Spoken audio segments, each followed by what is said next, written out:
We didn't define in the past net neutrality, and we are not always clear what we are talking about. We still don't define net neutrality, and I think we have good reasons not to define. But it's true what you said, that we have focused on the traffic management, and I think this is relevant in particular when we are talking about the legal framework, which touches upon the electronic communications service providers. Of course, as a consequence, it touches upon many other stakeholders, and this is the reason why net neutrality is so important. Of course, we are not only talking about the economic interest and the consumer interest from the perspective of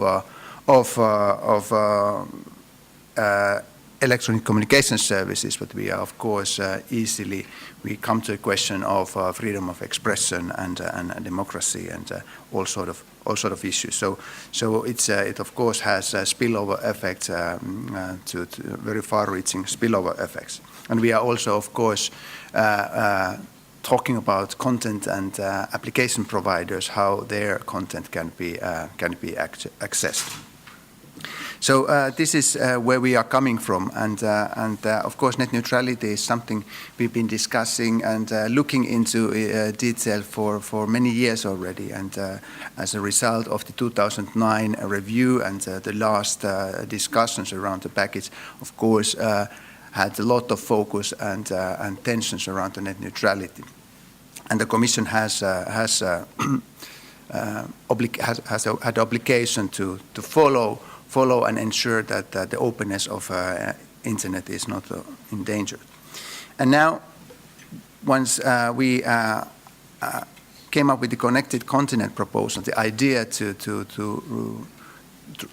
address the remaining bottlenecks of the telecom single market, we included the net neutrality provisions in the proposal. And I think it was not only because it was a good place to introduce rules, European level rules on net neutrality, but because net neutrality, of course, plays a very important role when we are talking about internal market and the internet economy as a whole.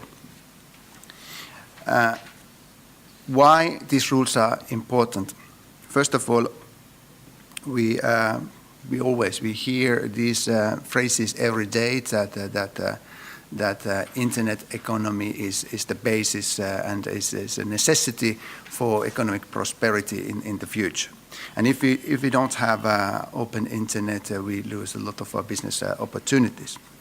And we don't have open internet, first of all, if we don't have networks. There's no internet if we don't have networks. And secondly, we don't have open internet if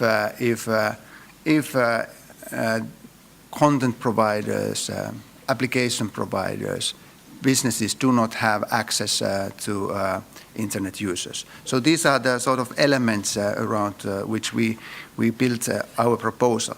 And we tried to achieve a balanced approach where these different interests are appropriately addressed. And if I summarize our idea, that is that we, first of all, the starting point is to guarantee the openness of internet. And this we do by setting out clear traffic management rules. Secondly, we also need to ensure that by our rules we do not hinder innovation. And therefore we also introduce the rules on specialized services. But then here easily the discussion gets very excited sometimes. How can you ensure that these two objectives are met at the same time? How can you ensure that people, citizens, content providers have access to good quality, best about internet if at the same time providers can offer specialized services? And therefore we have the third pillar in our proposal, which is to build in sufficient safeguards which ensure that the openness of internet is not put in danger even in a situation where electronic communication service providers or any other service provider offers specialized services. We have the obligation for regulators to monitor the quality of internet access service, and they are given tools to address the quality if there is reason to do so. We also have enhanced the end user consumer rights, for instance, by proposing an obligation on telecom providers, internet access providers, to provide end users information, transparent information on the quality of the internet access service. So these are the three elements. I don't go further into details because most of the people here I see are very familiar with the proposal.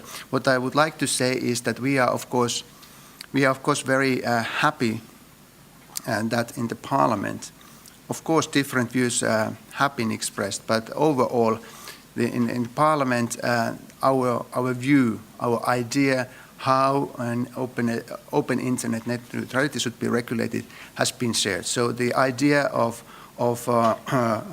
safeguarding open internet, allowing specialized services, and safeguarding that these two can live together is broadly shared, and we are very happy with that. We are very happy with the progress that has been made in the Parliament. So we are very confident that we find a good solution. We of course hope that the Council, who has now had time to look and study in detail the proposal and also listen to the discussion and follow the discussion in Parliament, is soon ready then to also seriously look into this issue, and I'm confident that we will find a balanced solution. Thank you.